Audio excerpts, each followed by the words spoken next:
నమస్కారం ETV news కి స్వాగతం ముందుగా ముఖ్యాంశాలు ప్రజా ఉద్యమానికి దిగొచ్చిన తమిళనాడు సర్కార్ జల్లికట్టు నిర్వహణకు ఆర్డినెన్స్ జారీ రేపు క్రీడను ప్రారంభించనున్న సీఎం ఆర్డినెన్స్ తో సంతృప్తి పడేది లేదన్న ఆందోళనకారులు శాశ్వత పరిష్కారం చూపే వరకు నిరసన కొనసాగిస్తూనే ఉంటామని స్పష్టీకరణ ప్రవాసాంధ్రులు మాతృభూమి అభివృద్ధికి కలిసి రావాలన్న చంద్రబాబు ఐకమత్యంతో ఉంటేనే వలస దేశాల్లో కీలక పాత్ర పోషిస్తారని సూచన మైనార్టీల సంక్షేమంపై కేసీఆర్ కీలక నిర్ణయాలు మణికొండలో ఇస్లామిక్ సెంటర్ నిర్మాణానికి అనుమతి నీట్ ను ఉర్దూలో పెట్టాలని ప్రధానికి లేఖ తెలంగాణలో అంతకంతకు పెరుగుతున్న స్వైన్ ఫ్లూ కేసులు గత నెల రోజుల్లోనే 70 మందికి సోకిన వ్యాధి నివారణ చర్యలు చేపట్టామన్న మంత్రి మద్యపానానికి వ్యతిరేకంగా బీహార్ ప్రజల సందేశం 11,292 కిలోమీటర్ల మానవహారం దుష్పరిణామాలపై అవగాహన కల్పించే ప్రయత్నం కోల్కతాలో రేపు భారత్ ఇంగ్లాండ్ మూడో వన్డే వైట్ వాష్ పై కన్నేసిన కోహ్లీ సేన పరుగు కాపాడుకోవాలనే ఆరాటంలో బ్రిటిష్ జట్టు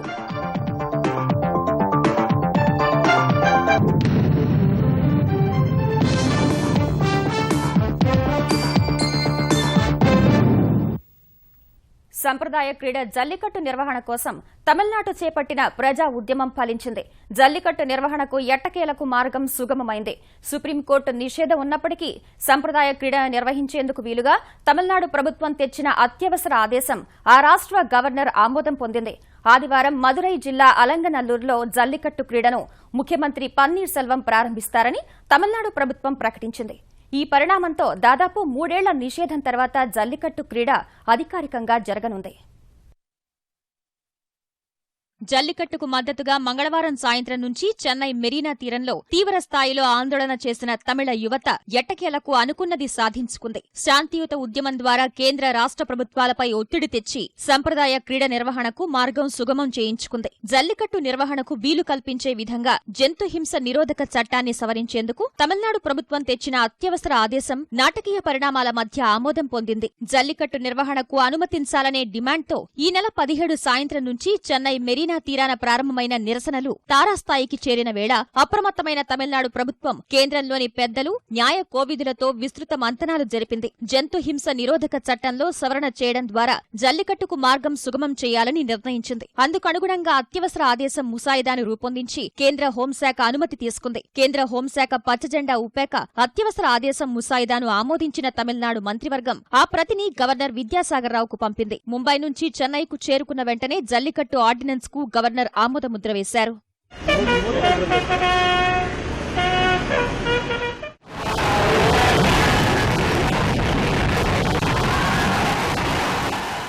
ఆర్డినెన్స్ కు ఆమోదంతో జల్లికట్టు ఆడేందుకు అడ్డంకులు తొలగిపోగా ప్రధాని నరేంద్ర మోదీ సహకారంతోనే ఇది సాధ్యమైందని తమిళనాడు ముఖ్యమంత్రి అన్నారు. ఆదివారం రాష్ట్ర వ్యాప్తంగా సంప్రదాయ క్రీడను నిర్వహించనున్నట్లు ప్రకటించారు. ఉదయం 10 గంటలకు మదురై జిల్లా అలంగనల్లూరులో అవసరమైన రక్షణ చర్యలు చేపట్టి జల్లికట్టును సంప్రదాయబద్దంగా ప్రారంభించనున్నట్లు పన్నీర్ సెల్వం వెల్లడించారు. ఇతర మంత్రులు వేర్వేరు జిల్లాల్లో 11 గంటలకు పోటీలు ప్రారంభిస్తారని తెలిపారు. ఆర్డినెన్స్ స్థానంలో తేవాల్సిన బిల్లును ఈ నెల 23న శాసనసభలో పెట్టనున్నట్లు తమిళనాడు ప్రభుత్వం ప్రకటించింది.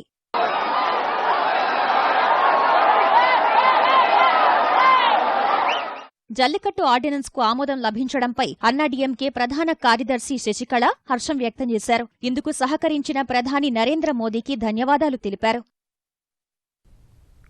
జల్లికట్టుకు మార్గం సుగమం చేస్తూ ఆర్డినెన్స్ తీసుకొచ్చి ఆదివారం సంప్రదాయ క్రీడ నిర్వహణకు తమిళనాడు ప్రభుత్వం ఏర్పాట్లు చేస్తున్న ఆందోళనకారులు మాత్రం వెనక్కి తగ్గడం లేదు. మంగళవారం సాయంత్రం నుంచి చెన్నై మెరీనా తీరం వేదికగా చేస్తున్న నిరసన కార్యక్రమాన్ని కొనసాగిస్తున్నారు.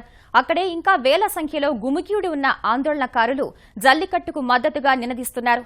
జల్లికట్టుపై ఆర్డినెన్స్ సరిపోదని సంప్రదాయ క్రీడ నిర్వహణకు భవిష్యత్తులోనూ ఎలాంటి ఆటంకాలు రాకుండా సమస్యను శాశ్వతంగా పరిష్కరించాలని డిమాండ్ చేస్తున్నారు.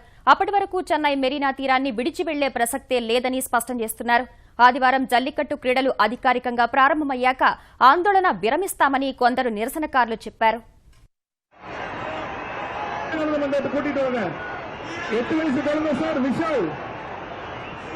சார் அந்த செல்போன்ல டிரான்ஸ்லேட் ஆன் பண்ணி சப்போர்ட் பண்ணுவீங்க சார். ரைட் காட்டுங்க சார். తమిళనాడు జల్లికట్టు ఉద్యమ స్ఫూర్తితో ఆంధ్రప్రదేశ్ నాయకులు ప్రత్యేక హోదా సాధించాలని జనసేన అధ్యక్షుడు పవన్ కళ్యాణ్ సూచించారు. జల్లికట్టు ఉద్యమం నుంచి ఆంధ్రులు నేర్చుకోవాల్సింది ఎంతో ఉందన్న పవన్ ఏపీ రాజకీయ నాయకులు అలాంటి సంఘీభావాన్ని ప్రదర్శించాలని కోరారు. జల్లికట్టుపై ఆర్డినెన్స్ తమిళుల పోరాట పటిమను ప్రతిబింబించిందన్నారు. మెరీనా బీచ్లో లక్షలాది మంది చేరినప్పటికీ ఎక్కడా అసాంఘిక సంఘటనలు జరగకపోవడం హర్షణీయమైన జనసేన అధినేత ఇదే స్ఫూర్తిని ఆంధ్ర నాయకులు ప్రత్యేక హోదా విషయంలో ప్రదర్శించాలని డిమాండ్ చేశారు. ఆంధ్రప్రదేశ్లో పెట్టుబడులకు ఉన్న అవకాశాలను ప్రవాసాంధ్రులు సద్వినియోగం చేసుకోవాలని ముఖ్యమంత్రి చంద్రబాబు పిలుపునిచ్చారు. దావోస్ నుంచి తిరిగి వస్తూ స్విట్జర్లాండ్లోని జ్యూరిచ్లో ప్రవాసాంధ్రులతో సమావేశమైన బాబు ఏపీ ఎన్ఆర్టీ కింద తెలుగువారంతా ఒకే గొడుగు కిందకు రావాలని ఆకాంక్షించారు.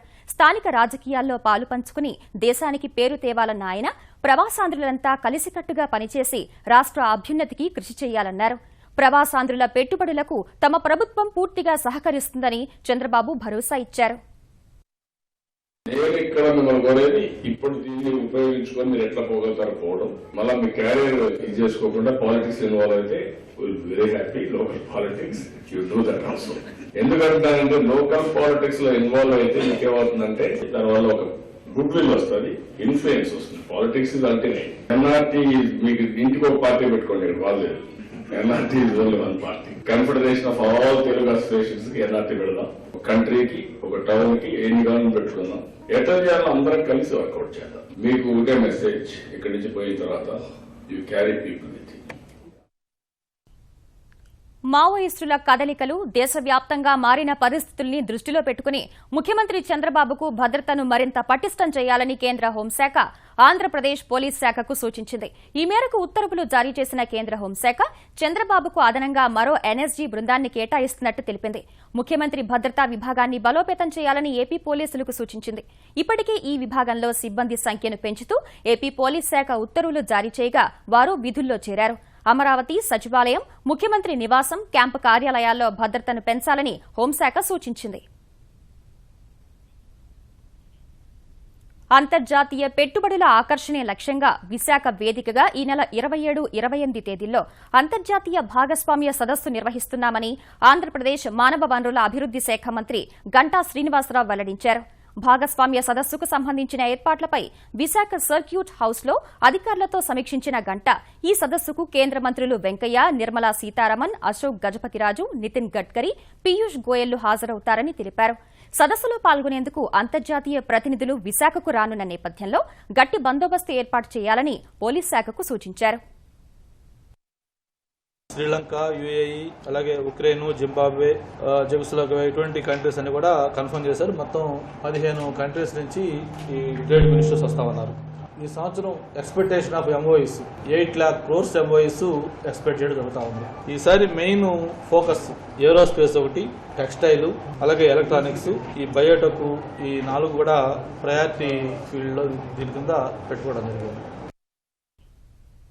మైనార్టీల అభివృద్ది సంక్షేమంపై తెలంగాణ సర్కార్ పలు కీలక నిర్ణయాలు తీసుకుంది. ఈ మేరకు ప్రగతి భవన్లో తెలంగాణ మైనార్టీ శాఖ సలహాదారు ఏకే ఖాన్, కార్యదర్శి ఉమర్ జలీళ్లతో సమావేశమైన ముఖ్యమంత్రి కేసీఆర్ హైదరాబాద్ మక్కా మసీద్ సమగ్ర అభివృద్దికి 8,48 లక్షల రూపాయలు మంజూరు చేశారు. ఇమాం, మౌజంల గౌరవ భృతిని 1,500 రూపాయలకు పెంచే దస్త్రంపై సంతకం చేశారు. ఫలక్ నుమాలోని ప్రభుత్వ జూనియర్ డిగ్రీ కళాశాలల నిర్వహణకు 10 కోట్ల రూపాయలు మంజూరు చేశారు. 17 మైనార్టీ జూనియర్ కళాశాలలు, 4 మైనార్టీ డిగ్రీ కళాశాలల్లో సెల్ఫ్ ఫైనాన్స్ కోర్సులకు నిధులు ఇవ్వాలని అధికారుల్ని ఆదేశించారు. మణికొండలోని 6 ఎకరాల వక్ఫ్ స్థలంలో 40 కోట్ల రూపాయలతో ఇస్లామిక్ సెంటర్, కన్వెన్షన్ సెంటర్కు త్వరలోనే శంకుస్థాపన చేస్తానని తెలిపారు. వైద్య విద్య ప్రవేశ పరీక్ష నీట్ను ఉర్దూ భాషలో కూడా నిర్వహించాలని కోరుతూ ప్రధాని నరేంద్ర మోదీకి లేఖ రాశారు. నాంపల్లిలోని అనాథాశ్రమం అనీస్ ఉల్ గుర్బా నూతన భవన నిర్మాణానికి 21 కోట్ల రూపాయలు మంజూరు చేసిన కేసీఆర్ ఇప్పటికే కేటాయించిన 4,000 గజాల స్థలంలో బహుళ అంతస్తుల నిర్మాణానికి త్వరలో శంకుస్థాపన చేస్తానని చెప్పారు. ఉర్దూ పాఠశాలలు, కళాశాలల్లో అధ్యాపకుల భర్తీకి ప్రత్యేక డీఎస్సీ నిర్వహించాలని కేసీఆర్ ఆదేశించారు. ముఖ్యమంత్రి కేసీఆర్ గవర్నర్ నరసింహన్ను కలిశారు. ఈ మధ్యాహ్నం రాజ్భవన్ వెళ్లిన ముఖ్యమంత్రి 2 గంటలు గవర్నర్తో సమావేశమై పలు అంశాలపై చర్చలు జరిపారు. శాసనసభ శీతాకాల సమావేశాలు జరిగిన తీరు, వివిధ అంశాలకు సంబంధించి ప్రభుత్వ ప్రకటనలు, నిర్ణయాలను ముఖ్యమంత్రి వివరించినట్లు సమాచారం. గణతంత్ర దినోత్సవం సందర్భంగా గవర్నర్ చేసే ప్రసంగానికి సంబంధించి కూడా చర్చ జరిగినట్లు తెలిసిందే. ముస్లింలు, గిరిజనుల రిజర్వేషన్ల పెంపు అంశాలు, సంబంధిత ప్రక్రియ సహా ఇతర అంశాలపై కూడా ఇరువురూ చర్చించినట్లు సమాచారం. కొత్తగా అమల్లోకి రాబోతున్న వస్తు సేవల పన్ను చట్టాన్ని పరిగణనలోకి తీసుకుని బడ్జెట్ రూపకల్పన జరుగుతోందని తెలంగాణ ఆర్థిక శాఖ మంత్రి ఈటెల రాజేందర్ తెలిపారు. కరీంనగర్లో మీడియాతో మాట్లాడిన మంత్రి రైతుల సంక్షేమమే ప్రధాన అజెండాగా కేసీఆర్ సర్కార్ పనిచేస్తోందని చెప్పారు. ఎస్ఆర్ఎస్పీ చివరి ఆయకట్టు వరకు నీరు అందించాలన్న లక్ష్యంతో వరద కాల్వ ఆయకట్టుదారుల కోసం 3,000 క్యూసెక్కుల నీటిని విడుదల చేస్తున్నట్టు ఈటెల ప్రకటించారు. ప్రతిపక్షాలు నిర్మాణాత్మక పాత్రను పోషించకుండా ప్రతి పనిని విమర్శించడమే ధ్యేయంగా పెట్టుకోవడం దారుణమన్న ఈటెల వరద కాల్వకు నీటి విడుదలపై కాంగ్రెస్ నాయకుల విమర్శలు చేయడం అవగాహన రాహిత్యమని ఆక్షేపించారు. డిమానిటైజేషన్ తర్వాత ఉత్పన్నమైనటువంటి ఆర్థిక పరిస్థితి, రేపు జీఎస్టీ జూలై 1వ తారీఖు నుంచి అమలు చేయబోతున్నాం కాబట్టి దాని ఇంపాక్ట్ నాన్ ప్లాన్ డిమానిటైజేషన్ ఏదైతుందో అది చెడిపోయిపోతుంది. కాబట్టి ఈ 3 విషయాలను దృష్టిలో పెట్టుకొని 4వ అత్యంత ఆవశ్యకతమైన విషయం ఏంటంటే ఈ 3 రీత్యా రేపు రాబోయే కాలంలో వచ్చేటువంటి ట్యాక్స్, ప్రభుత్వానికి వచ్చే ఆదాయం ఏదైతే ఉందో వాటిని అసెస్ చేసుకొని సైంటిఫిక్ గా అంచనా వేసుకొని తప్పకుండా ఆ బడ్జెట్ రూపకల్పన ఉండబోతుంది. తెలంగాణలో స్వైన్ ఫ్లూ కలకలం కొనసాగుతోంది. అంతకంతకు కేసులు పెరుగుతూనే ఉన్నాయి. స్వైన్ ఫ్లూ బారిన పడి ఈ నెలలో ఇప్పటి వరకు 4 చనిపోగా గాంధీ ఆసుపత్రిలో మరో 10 నెలల చిన్నారికి వ్యాధి సోకినట్టు నిర్ధారణ జరిగింది. మరో 3 రోగులు స్వైన్ ఫ్లూ లక్షణాలతో గాంధీలో చేరగా వారిలో ఒకరికి వ్యాధిని నిర్ధారించారు. క్రమంగా స్వైన్ ఫ్లూ బాధితుల సంఖ్య పెరుగుతుండటంపై అధికారులు అప్రమత్తమయ్యారు. మరో నెల రోజులు తగిన జాగ్రత్తలు తీసుకోవాలని గాంధీ ఆసుపత్రి సూపరింటెండెంట్ వెంకటేశ్వరరెడ్డి సూచించారు. కదండి ఇప్పటిదాకా 4 చనిపోవటం జరిగింది. వాళ్ళలో లాస్ట్ జనవరిలో 3 చనిపోవటం ఇప్పుడు 4 అయ్యారు. ఈ 4 కూడా సీరియస్ కండిషన్ లో వచ్చారు. చాలా మంది ఈ అందరూ కూడా బయట ట్రీట్మెంట్ తీసుకుని వచ్చిన వాళ్ళే. ఇప్పుడు రైట్ నో మనకి ఒక 3 పేషెంట్లు ఇక్కడ ఉన్నారు. 2కి ఉందని కన్ఫర్మ్ కాలేదు. స్వైన్ ఫ్లూ వ్యాధిని అరికట్టేందుకు తెలంగాణ ప్రభుత్వం అన్ని చర్యలు చేపట్టిందని తెలంగాణ వైద్యారోగ్య శాఖ మంత్రి లక్ష్మారెడ్డి పేర్కొన్నారు. ఈ ఏడాది ఇప్పటి వరకు తెలంగాణలో 5,700 మందికి పరీక్షలు చేయగా 70 మందికి స్వైన్ ఫ్లూ సోకినట్లు నిర్ధారించారని మంత్రి చెప్పారు. నిమ్స్ ఆసుపత్రిని పరిశీలించిన ఆయన స్వైన్ ఫ్లూ బాధితుల్ని పరామర్శించి ఆందోళన చెందాల్సిన అవసరం లేదని భరోసా ఇచ్చారు. ముందస్తు జాగ్రత్తలు తీసుకుని స్వైన్ ఫ్లూను ప్రాథమిక స్థాయిలోనే గుర్తిస్తే నయం చేసేందుకు వైద్య యంత్రాంగం సిద్దంగా ఉందన్నారు. వైద్యారోగ్య శాఖ అప్రమత్తంగా ఉందని, రాష్ట్ర వ్యాప్తంగా స్వైన్ ఫ్లూ మందులు ఉన్నాయని వివరించారు. వ్యాధి తీవ్రత పెరిగిన తర్వాత ఆసుపత్రికి వెళ్లినందునే కొందరు మరణించారని మంత్రి పేర్కొన్నారు. తీవ్ర జ్వరం, తలనొప్పి, కీళ్ల నొప్పులు, ముక్కు కారడం వంటి లక్షణాలు కనిపిస్తే వెంటనే వైద్యుల్ని సంప్రదించాలని లక్ష్మారెడ్డి సూచించారు. ఎన్నికల్లో ఇచ్చిన హామీలను నెరవేర్చడంలో తెరాస ప్రభుత్వం పూర్తిగా విఫలమైందని భారతీయ జనతా పార్టీ తెలంగాణ అధ్యక్షుడు లక్ష్మణ్ విమర్శించారు. తెలంగాణలో అధికారమే లక్ష్యంగా పనిచేద్దామని భద్రాచలంలో జరిగిన పార్టీ కార్యవర్గ సమావేశాల్లో ఆయన పిలుపునిచ్చారు. ముస్లింలకు 12% రిజర్వేషన్ ఇస్తామని ముఖ్యమంత్రి కేసీఆర్ చేసిన ప్రకటనను తప్పుపట్టిన లక్ష్మణ్ మతపరమైన రిజర్వేషన్లకు తాము వ్యతిరేకమని స్పష్టం చేశారు. పేద ప్రజల సంక్షేమమే లక్ష్యంగా కేంద్రంలో మోదీ ప్రభుత్వం పనిచేస్తోందని లక్ష్మణ్ అన్నారు. ఈ యొక్క పేద ప్రజలు ఎన్నికల్లో ఈ ప్రభుత్వం వస్తే ఉచితంగా ఇల్లు వస్తాయని చెప్పి ఆశించిన వాళ్ళకు బండపాటుగా మారుతుంది. అంతేకాదు దళితులకు 3 ఎకరాల భూమి మభ్యపెట్టి ఈ రోజు దళితులకు కొన్ని చోట్ల అక్కడక్కడ ఇచ్చిన భూములు కూడా కోర్టు కేసుల్లో ఇవాళ దళితులు ఇవాళ పూర్తిగా అసంతృప్తితో ఉన్నటువంటి విషయాన్ని మనం గమనిస్తాం. గిరిజనులు 12% రిజర్వేషన్లు ఉన్నారు. పంచాయతీలను ఖండాలను పంచాయతీగా మారుస్తామని చెప్పారు. కానీ ఇంతవరకు ఆ ఊసే లేదు. గుత్తేదార్ నుంచి లంచం తీసుకుంటూ అవినీతి నిరోధక శాఖకు చిక్కిన ఉద్యోగి విచారణ సమయంలో భవనంపై నుంచి దూకి ఆత్మహత్య చేసుకున్న ఘటన నిజామాబాద్లో జరిగింది. నిజామాబాద్ మున్సిపల్ కార్యాలయంలో ఇంజనీర్గా పనిచేస్తున్న వెంకటేశ్వర్లు డ్రైనేజీ గుత్తేదార్ నుంచి 20,000 లంచం తీసుకుంటూ ఇవాళ ఏసీబీకి పట్టుబడ్డారు. ఈ వ్యవహారంపై అవినీతి నిరోధక శాఖ అధికారులు విచారణ కొనసాగిస్తుండగానే కార్యాలయ భవనంపై నుంచి దూకేశారు. ఆయన అక్కడికక్కడే ప్రాణాలు కోల్పోగా మృతదేహాన్ని నిజామాబాద్ ప్రభుత్వ ఆసుపత్రికి తరలించారు. ఈ ఘటనతో అధికారులపై ఆగ్రహం వ్యక్తం చేసిన మున్సిపల్ ఉద్యోగులు ఆసుపత్రి వద్ద ఆందోళన నిర్వహించారు.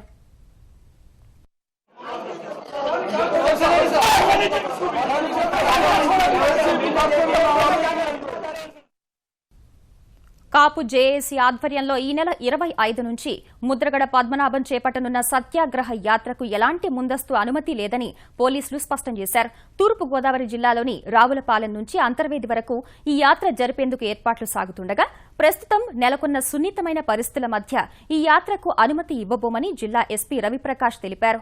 సత్యాగ్రహ యాత్ర కోసం కాపు జేఏసీ నుంచి ఎలాంటి దరఖాస్తు అందలేదన్న ఆయన శాంతి భద్రతలకు విఘాతం కలగబోదనే విశ్వాసం కలిగితేనే అనుమతిస్తామని స్పష్టం చేశారు.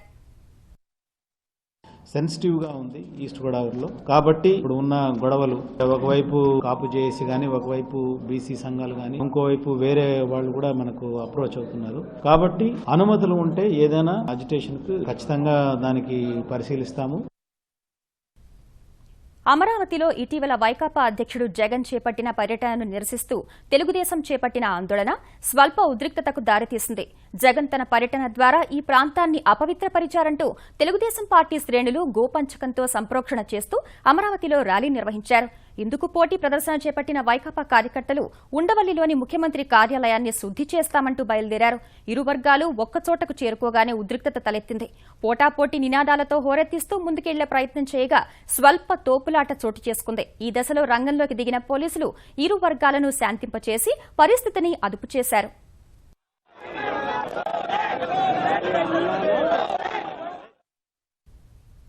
అమరావతిలో నిర్మించబోయే ఎన్టీఆర్ మ్యూజియాన్ని స్మారక చిహ్నంగానే కాకుండా ఫైన్ ఆర్ట్స్ కు వేదికగా నిర్మిస్తామని నారా బ్రాహ్మణి లోకేష్ దంపతులు తెలిపారు. కుమారుడు దేవాన్స్ తో కలిసి విజయవాడ సిద్ధార్థ కళాశాల మైదానంలో ఏర్పాటు చేసిన మ్యూజియాన్ని సందర్శించిన వారు ఎన్టీఆర్ చిత్ర ప్రదర్శనను తిలకించారు. వచ్చే ఏడాది మ్యూజియాన్ని మరింత ఆకర్షణీయంగా తీర్చిదిద్దుతామని చెప్పారు. మరోవైపు ప్రజలు తమ వద్ద ఎన్టీఆర్ కు సంబంధించి ఉన్న అరుదైన ఫోటోలు, వీడియోలను తమ ట్రస్టుకు పంపించాలని బ్రాహ్మణి విజ్ఞప్తి చేశారు. ఈ మ్యూజియం ఇక్కడ విజయవాడలో చాలా అందంగా వచ్చిందండి. ఆయన తెలుగు జాతికి, తెలుగు భాషకి, తెలుగు వారందరికీ ఎంత కష్టపడ్డారో ఈ మ్యూజియం ద్వారా తెలుస్తుంది. ఎన్టీఆర్ ట్రస్ట్ ద్వారా ఫ్యూచర్లో ఒక పెద్ద ఎన్టీఆర్ మ్యూజియం, మెమోరియల్ మ్యూజియం అని స్టార్ట్ చేయాలని అనుకుంటున్నామండి. ఇది జస్ట్ మ్యూజియంగా కాకుండా దాన్ని ఒక సెంటర్ ఆఫ్ ఆర్ట్స్ లాగా ఎస్టాబ్లిష్ చేయడం జరుగుతుందండి. అలాంటి ఇన్ఫ్రాస్ట్రక్చర్ ఉండాలంటే ఒకే ప్లేస్లో ఉంటే మోస్ట్ ఎఫెక్టివ్గా ఉంటుంది. చారిత్రాత్మక మూసీ నది ప్రక్షాళనలో భాగ్యనగర వాసులంతా భాగస్వామ్యం కావాలని forum for better Hyderabad convener Vedakumar పిలుపునిచ్చారు. సీఎంఎస్ వాతావరణం తెలంగాణ చిల్డ్రన్ ఫిల్మ్ సొసైటీ సంయుక్త ఆధ్వర్యంలో పాతబస్తీలోని సిటీ కళాశాల నుంచి సాలార్జంగ్ మ్యూజియం వరకు నిర్వహించిన మూసీ రివర్ ఫ్రంట్ నడకలో ఆయన పాల్గొన్నారు. మూసీ నది చరిత్ర తెలియజేయడం సహా ఆ నదిని కాలుష్యం నుంచి కాపాడేందుకు ఈ అవగాహన కార్యక్రమం చేపట్టామన్న వేదకుమార్ మూసీ నది ప్రక్షాళనలో విద్యార్థుల్ని భాగస్వామ్యం చేస్తున్నట్లు వివరించారు. మనం యాక్టివిస్టులము, ఒక ప్రభుత్వమే కాదు సమాజం కూడా మూసినదితో సంబంధం పెంచుకొని కలిసి మనం ఏ రకంగా మూసినదిని పరిరక్షించుకొని పునర్జీవింపజేసుకుందామనే ఉద్దేశంతో ఈ రివర్ వాక్ అనేది ఏర్పాటు చేయడం జరిగింది. చెత్త చెదారం మూసినదిలో వేయకుండా, పరిశ్రమల కాలుష్యానికి గురి కాకుండా, ఇక్కడ ఉన్న మురికి కాలువలన్నిటి కూడా మూసినదిలో పోయకుండా ఎట్లా మనం పరిరక్షించుకుందామనేది సివిల్ సొసైటీ కూడా బాధ్యత ఉంటుందనే ఉద్దేశంతో ఇది పెట్టినాం. ప్రముఖ వ్యవసాయ ఉద్యాన నిపుణుడు పివి సూర్యప్రకాశ్రావు కన్నుమూశారు. 1921 జూన్ 21న కృష్ణా జిల్లా జగ్గయ్యపేట సమీపంలోని షేర్ మహమ్మద్ పేటలో జన్మించిన ఆయన 1942లో మద్రాస్ విశ్వవిద్యాలయం నుంచి వ్యవసాయ డిగ్రీ పొందారు. అనంతరం స్నాతకోత్తర విద్య పూర్తి చేసి ఉద్యాన, పండ్లు, కూరగాయలు నిల్వ చేసే సాంకేతిక అంశాలపై ఆస్ట్రేలియాలో ఉన్నత విద్యను అభ్యసించారు. 27 ఏళ్ల పాటు మద్రాస్, ఆంధ్రప్రదేశ్ రాష్ట్రాల వ్యవసాయ శాఖ ఉన్నతాధికారిగా పనిచేసిన సూర్యప్రకాశ్రావు 34 ఏళ్లు ప్రియా ఫుడ్స్ కు సాంకేతిక సలహాదారుగా, సాంకేతిక సంచాలకుడిగా సేవలందించారు. పండ్ల ఉత్పత్తులు నిల్వ చేసే పద్దతులపై తెలుగు, ఆంగ్ల భాషల్లో పుస్తకాలు రాసిన ఆయన 1994లో డాక్టర్ సిద్దప్ప మెమోరియల్, 2007లో డాక్టర్ జేఎస్ పృథి జీవితకాల సాఫల్య పురస్కారాలు, 2010లో ఆధునిక ఆహార శుద్ది పితామహుడు నికోలస్ అపాట్ అవార్డు అందుకున్నారు.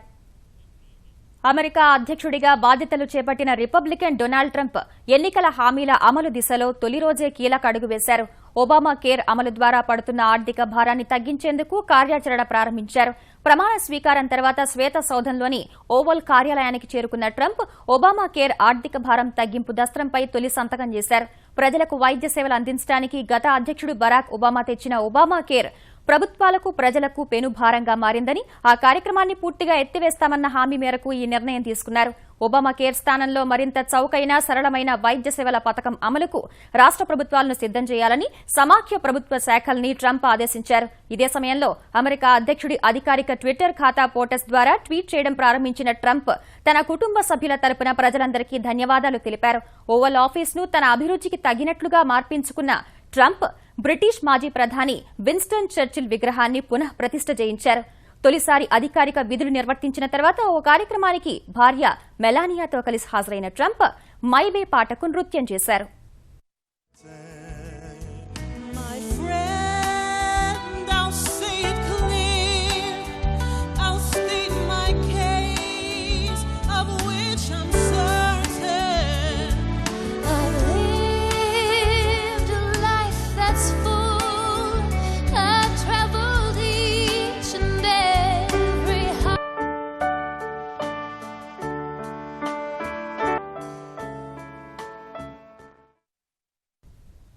పాకిస్తాన్ ఖుర్రం ఏజెన్సీలో జరిగిన పేలుడులో 25 మంది మృత్యువాత పడ్డారు.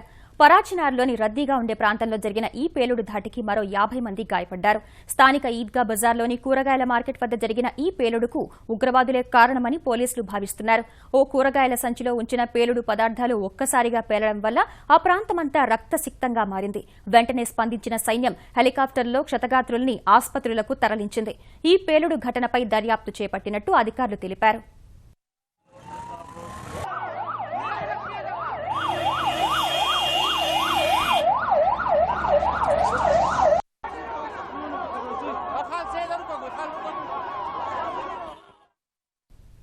మద్యపానానికి వ్యతిరేకంగా బీహార్ ప్రజలు తిరుగులేని సందేశమిచ్చారు. రాష్ట్రంలో గతేడాది నుంచి అమలవుతున్న మద్యపాన నిషేధంపై నిబద్దతను చాటుతూ ప్రపంచంలోనే అతిపెద్ద మానవహారాన్ని ఏర్పాటు చేశారు. రాష్ట్ర వ్యాప్తంగా 2 కోట్ల మందికి పైగా ప్రజలు పక్కపక్కనే నిల్చుని 11,292 కిలోమీటర్ల పొడవైన మానవహారంగా ఏర్పడ్డారు. 45 నిమిషాలు జరిగిన ఈ కార్యక్రమానికి ముఖ్యమంత్రి నితీష్ కుమార్ నేతృత్వం వహించారు. పట్నా గాంధీ మైదానంలో మిత్రపక్షం ఆర్జేడీ అధినేత లాలూ ప్రసాద్ సహా మరికొందరు ప్రముఖులతో కలిసి మానవహారంలో నితీష్ పాల్గొన్నారు. మద్యపాన నిషేధంపై అవగాహన కల్పనే లక్ష్యంగా నిర్వహించిన ఈ కార్యక్రమానికి భారతీయ జనతా పార్టీ నేతలు మద్దతు తెలిపారు. కేంద్ర సహాయ మంత్రి రామ్ కృపాల్ యాదవ్, పార్టీ సీనియర్ నేతలు సుశీల్ కుమార్ మోదీ, షాన్వాస్ హుసేన్ మరికొందరు సివాన్లో మానవహారంలో పాల్గొన్నారు. మరోవైపు మానవహారంలో పాల్గొన్న చిన్నారుల్లో కొందరు కళ్లు తిరిగి కింద పడిపోగా వారి తల్లిదండ్రులు ఆందోళనకు గురయ్యారు.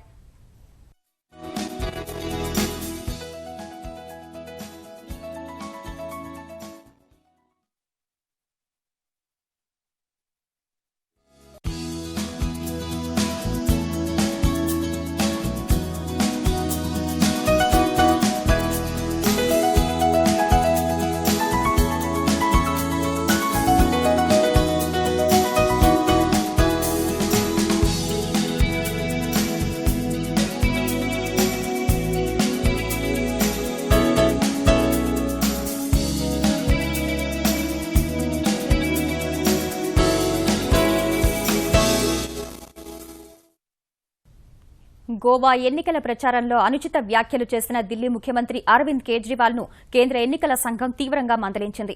కాంగ్రెస్, భాజపా దగ్గర డబ్బులు తీసుకుని ఆప్కే ఓటేయాలని గోవాలో ఈ నెల 16న జరిగిన ఓ ప్రచార సభలో కేజ్రీవాల్ వ్యాఖ్యానించడాన్ని ఈసీ తప్పుపట్టింది. మరోమారు ఎన్నికల నిబంధనావళిని ఉల్లంఘిస్తే కఠిన చర్యలు తప్పవని హెచ్చరించింది. అవసరమైతే ఆమ్ ఆద్మీ పార్టీ గుర్తింపును నిలుపుదల చేస్తామని లేదా ఉపసంహరిస్తామని తేల్చి చెప్పింది. షోకాజ్ నోటీసులకు కేజ్రీవాల్ ఇచ్చిన వివరణను తోసిపుచ్చిన ఈసీ 2015లో ఢిల్లీ శాసనసభ ఎన్నికల సమయంలో కూడా ఇదే తరహా వ్యాఖ్యలు చేస్తే మందలించిన విషయాన్ని గుర్తు చేసింది. అయితే ఈసీ ఆదేశాల్ని కేజ్రీవాల్ తప్పుపట్టారు. ఇదే అంశంపై న్యాయస్థానం తనకు అనుకూలంగా తీర్పునిచ్చిందని, ఎన్నికల సంఘం మాత్రం ఆ తీర్పును విస్మరించిందని అన్నారు. ఈసీ ఆదేశాల్ని న్యాయస్థానంలో సవాల్ చేస్తామని కేజ్రీవాల్ చెప్పారు. పంజాబ్లో దారుణం చోటు చేసుకుంది. లూధియానాకు చెందిన 16 ఏళ్ల బాలుడు అత్యంత క్రూరంగా దూరపు బంధువును హత్య చేసి ఘటనా స్థలంలో కలకలం రేపింది. డుగ్రీ ప్రాంతానికి చెందిన 16 ఏళ్ల బాలుడు తమ బంధువైన దీపు అనే 9 ఏళ్ల బాలుడిని ముక్కలు ముక్కలుగా నరికిన దృశ్యాలను అక్కడి సీసీటీవీ కెమెరాలు బంధించాయి. ఈ దృశ్యాల్లో నిందితుడు పిల్లాడి రక్తం తాగి అతడి మాంసాన్ని తిన్నట్లుగా గుర్తించిన పోలీసులు నిందితుడిని అదుపులోకి తీసుకున్నారు. తర్వాత మృతదేహాన్ని నిర్మానుష్య ప్రాంతంలో పడేసిన నిందితుడు గుండెను తమ పాఠశాల ప్రాంగణంలో విసిరేశాడు. స్కూల్కు వెళ్లడం ఇష్టం లేని నిందితుడు పాఠశాలకు చెడ్డ పేరు తెచ్చేందుకే అలా చేసినట్లు పోలీసులు వెల్లడించారు. ఇంట్లో ఎవరూ లేని సమయంలో ఈ దారుణానికి పాల్పడిన నిందితుడు దీపును కిడ్నాప్ చేశానని బెదిరించి వారి కుటుంబ సభ్యుల నుంచి డబ్బు వసూలు చేయాలని ఆలోచన కూడా చేసినప్పటికీ తర్వాత విరమించుకున్నాడని పోలీసులు తెలిపారు. ఈటీవీ న్యూస్ సమాప్తం. నమస్కారం.